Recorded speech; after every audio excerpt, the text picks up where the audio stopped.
আমাদের জন্য রান্না করছিস? কি রান্না করছিস? Dhaba style chicken. Dhaba style মানে যেরকম করে কথা বলতেছে একটা 3 বছরের বাচ্চা ভালো করে কথা বলতে পারে। ঠিক বলেছো। আর এবার যেরকম করে কথা বলতেছে ধাবা স্টাইল মনে হয় মুখের ভিতরে কেউ বাড়া বড়াই দিয়েছে। লাউড়া হাট। হ্যালো দাদা ভাই, দিদি ভাই, কি খবর? সবাই ভালো তো? Dhaba style chicken. তোমরা কি ভাবতেছো দাদা ভাই, দিদি ভাই, এই মেয়েটা এইরকম করে কথা বলে? না না না, এর আসল রূপে আমরা চলে যাই, চলো।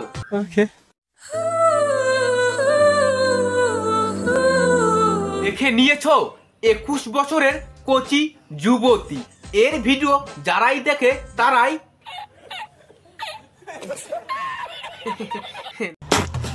তুমি আজকে কি রান্না করতে তো? Dhaba style chicken. ও ধাবা স্টাইল, বলছি তুমি কোথা থেকে শিখেছো? কোথা থেকে শিখেছিস এগুলো? ইউটিউব। ও ইউটিউব থেকে, কেন গুগল থেকে থেকো নাই? हल्की हल्की ए हल्की कल रात जो शबनम गिरी। এই এই এই এইখানে তুই কি করতেছিস? তোর গার্লফ্রেন্ড তোর জন্য চা রান্না করতেছে আর তুই পিছন থেকে জড়িয়ে ধরলি, এটা কি ঠিক? এইরকম করবি না, আর মানুষ দেখে কিন্তু গালাগালি দেবে।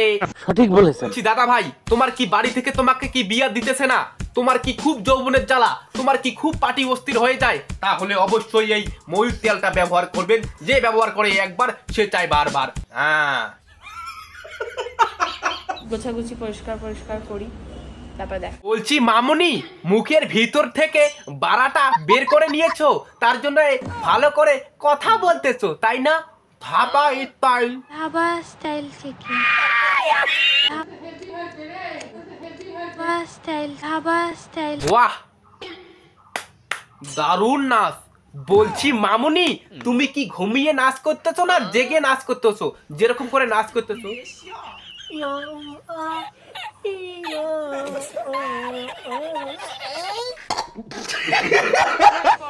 সুকান্ত সারা বাড়ি ভর্তি রোজ পেটেলস ছিল, সুকান্ত সেগুলোকে ক্লিন করেছে। বাহ, একদম ঠিক হয়েছে। বলছি মামুনি, তুমি ভিডিও করলে এইরকম করে ভিডিও করবে, তাহলেই মানুষ তোমার মুখটা দেখে হাসবে না। হ্যাঁ, সত্যি বলতেছি, খুব মজা লাগে যখন তোমার মুখটা দেখে আর ওই কথাটা মনে পড়ে। Dhaba style. Dhaba style chicken. বলছি দাদা ভাই, দিদি ভাই, ভিডিওটা এইটুকুই থাক। ভিডিওটা ভালো লাগলে অবশ্যই like, comment, share and subscribe করে দিও। বাট যারা যারা এখনো সাবস্ক্রাইব করে নাই, যাও ছোট ভাই টুক করে একটা সাবস্ক্রাইব করে দাও। আর দেখা হবে নেক্সট কোনো রোজ ভিডিওর মধ্যে। চলো টাটা।